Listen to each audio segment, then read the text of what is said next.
Congressional leaders are set to unveil a new spending bill aimed at averting a government shutdown, but they're still deadlocked over another round of stimulus. Let's talk about this now with Congresswoman Chrissy Houlahan. She's a Democrat and represents part of southeastern Pennsylvania, including Reading and some of the Philadelphia suburbs. Congresswoman, good to see you this morning. Look, we've seen reports that some in the House Democratic caucus are pushing House Speaker Pelosi to accept a smaller deal before the election. Where do you stand on that?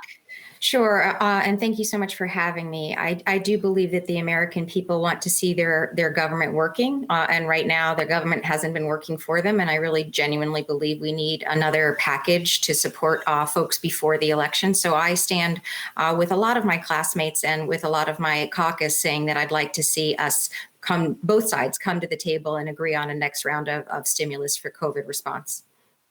Congressman, how would you categorize the economy in the districts that you cover right now? Sure, and I cover, as you mentioned, kind of the southeastern part of Pennsylvania, due west of the city of Philadelphia, and we have the community of Westchester, as well as you mentioned, Reading as part of our community. We have about 10% or so unemployment right now, which is, I think, about where the national average is. We are definitely hurting. We have also been largely with a lot of COVID cases since about March, although that's stabilized to some degree. So we are still largely working from home where we're able to, and of course schools are mostly not open. And Congresswoman, I know that you have co-sponsored a bill to speed up the forgiveness process for those businesses that got PPP loans.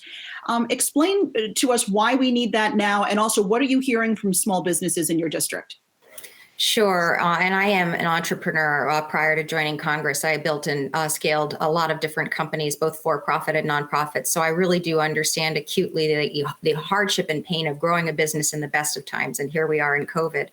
Our small businesses are hurting, and we do need to continue the response that we're giving them. And this Paycheck Protection Program forgiveness bill is exactly that.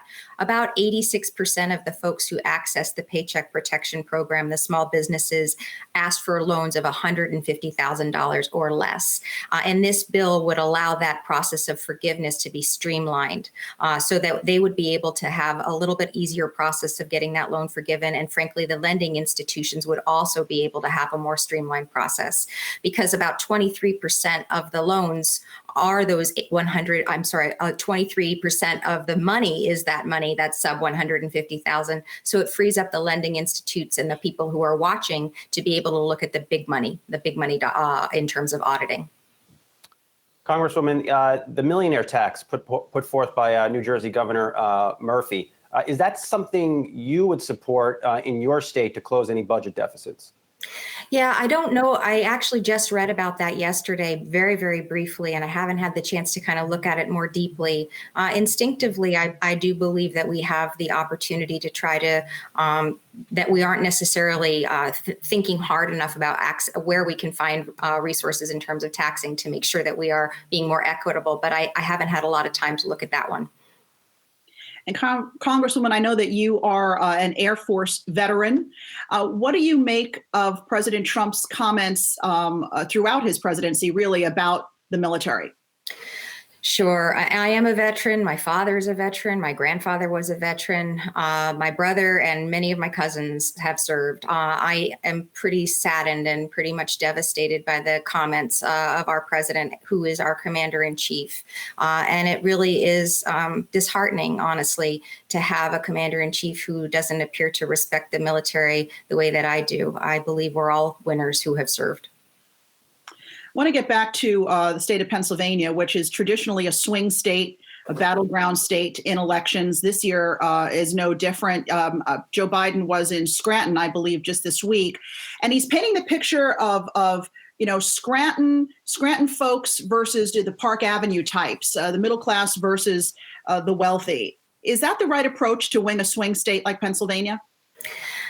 I think it is, at least in my part of Pennsylvania. I think what we're looking for in a candidate for president is what Joe Biden embodies. He's a person who is in and of us. He's definitely a Pennsylvanian son, and he definitely understands what we struggle with here in Pennsylvania. He also, importantly, is running on a platform of civility and decency, which is, I think, also a very much of a resonating message, both here in my community, my district, and also across the state of Pennsylvania.